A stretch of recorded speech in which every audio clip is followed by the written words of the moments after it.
জ্যোৎস্না বিনা নিদ্রাবিহীন শশী। আমি নইলে মিথ্যে হতো সন্ধ্যা তারা ওঠা, মিথ্যে হতো কাননে ফুল ফোটা।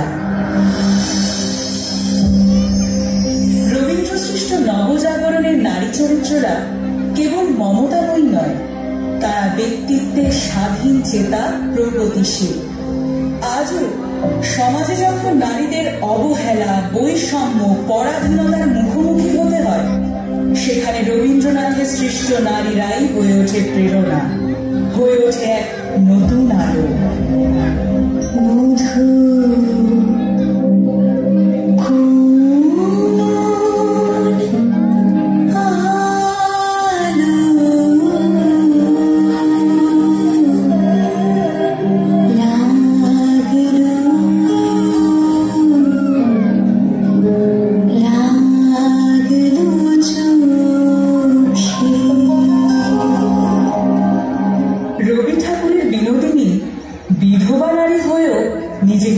গুরুত্ব দিয়ে যৌবনের রং, রূপ, গন্ধ আস্বাদনের মধ্যে ভেঙেছিল সমাজের বিধিনিষেধ।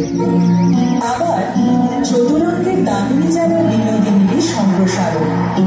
পুরুষতন্ত্রকে বুড়ো আঙুল দেখিয়ে রবি ঠাকুরের কলমে সে বৈধব্য কাটিয়ে নতুন ভাবে শুরু করেছিল জীবন, নতুন জীবন সঙ্গীর সঙ্গে।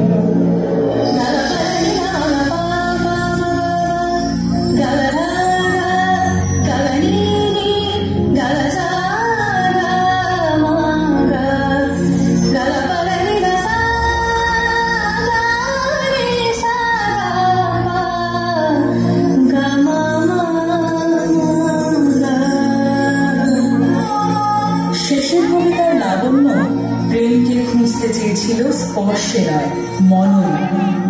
জীবনের জটিলতার কারণে ভালোবাসা সত্ত্বেও সে তার প্রেম অমিতকে মুক্তি দিয়েছিল।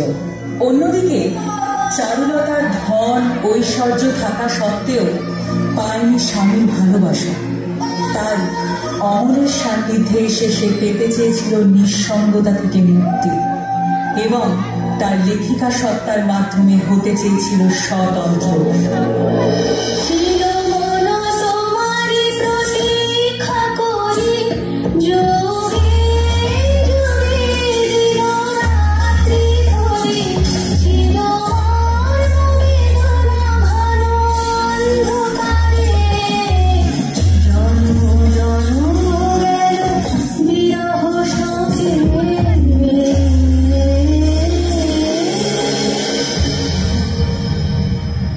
প্রকৃতি সে অস্পৃশ্য, সমাজের চোখে অবহেলিত, কিন্তু তার মধ্যে দিয়ে রবি ঠাকুর প্রকাশ করলেন এক নারীর গভীর আত্মমর্যাদা ও মানবিকতা, যে সামাজিক বিভেদের ঊর্ধ্বে গিয়ে অর্জন করল স্বীকৃতি।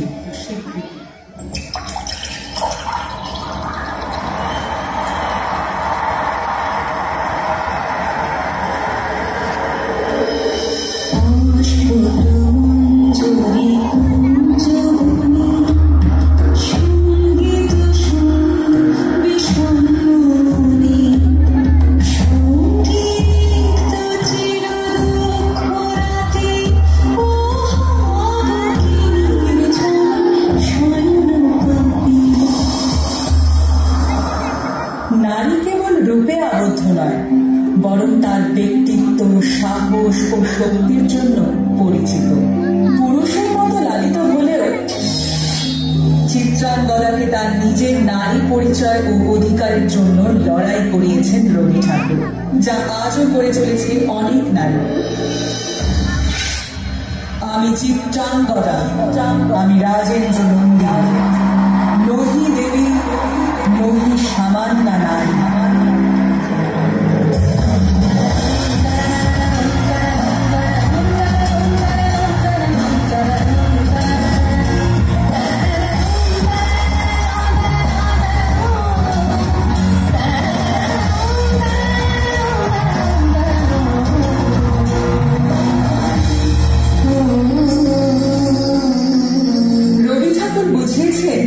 নারী স্বয়ংসিদ্ধা, তারা কারোর উপর নির্ভরশীল নয়, বরং তার তাদেরই উপর দাঁড়িয়ে আছে পরিবার, এই সমাজ, এই দেশ, এই গোটা পৃথিবী। লাগলো